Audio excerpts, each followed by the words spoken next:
Merci énormément, merci du fond du cœur pour tout votre soutien. Mon aventure, c'est à vous que je la dois. Vous m'avez fait tenir si longtemps dans ce château alors que je pensais partir très vite. Donc merci infiniment. Je sais que j'ai dû vous coûter super cher et je suis super désolé. Je vous invite tous au resto. Salut, c'est Ulysse sur Télé 7 jours et aujourd'hui on va revenir sur mon aventure au château. Quelques jours après la sortie de la Starac, ça va honnêtement. Je pensais que le retour à la réalité serait plus dur que ça, mais finalement ça va.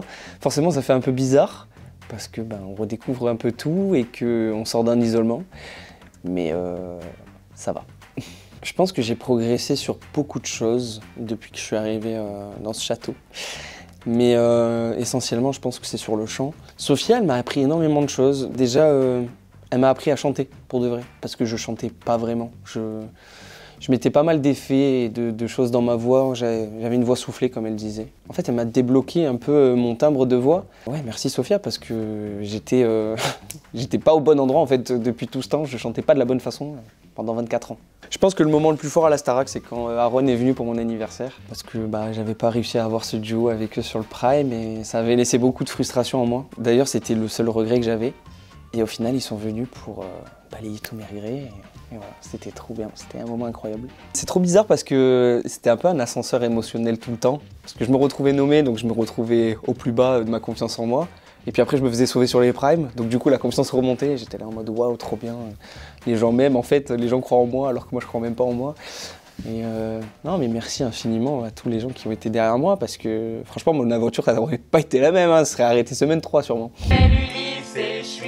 Regarde, moi je suis aigri tout le temps. Toute la journée dans mon lit. C'est vrai que j'ai dit souvent que j'étais aigri et que j'étais un solitaire, mais c'est vraiment vrai. C'est-à-dire que moi, dans la vie de tous les jours, je suis tout le temps, je suis tout le temps tout seul chez moi, quoi. Et je vais au travail et puis je sors très peu, en vrai, le soir. L'expérience, elle a été vraiment difficile pour moi, mais très enrichissante parce que du coup, j'ai appris à m'ouvrir finalement aux autres et j'en ai tiré pas mal de choses. Charles, je me suis rapproché de lui, je pense que c'est quand Noah est parti, parce qu'il était très proche de Noah et son départ l'a beaucoup impacté. Et donc du coup, je me suis senti... En fait, j'ai voulu prendre soin de lui parce que j'avais pas envie qu'il se laisse aller et qu'il passe à côté de son aventure à cause du départ de Noah. Et c'est là qu'on s'est vraiment rapprochés et Charlie, c'est devenu mon petit frère. Je me suis beaucoup attaché à lui et ouais, je pense que j'aurais pas vécu la même aventure sans lui, quoi. Alors Marine, c'est pas mon premier duo de l'aventure parce que techniquement c'est Maya, mais c'est mon deuxième duo de l'aventure, c'est avec elle que j'ai partagé la semaine des binômes. Donc en vrai, j'ai passé énormément de temps avec elle au début de l'aventure.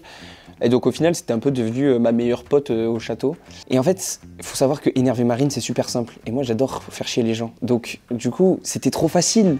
C'était trop facile. C'est pour ça qu'en fait, on avait cette relation de chien et chat où on se disputait tout le temps. C'est parce que c'était trop simple, en fait, de l'énerver. Moi, mon problème, c'est que je suis très taquin dans la vie et j'aime beaucoup tacler les gens. Et c'est vrai que Marine, elle en a pris pas mal dans la figure.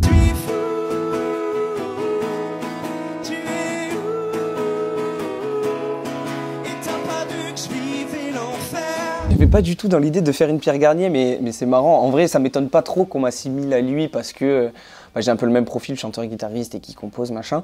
Mais c'était pas du tout l'objectif. Moi, c'est juste que je compose depuis que je suis tout petit et honnêtement, j'ai pas beaucoup chanté de reprises dans ma vie.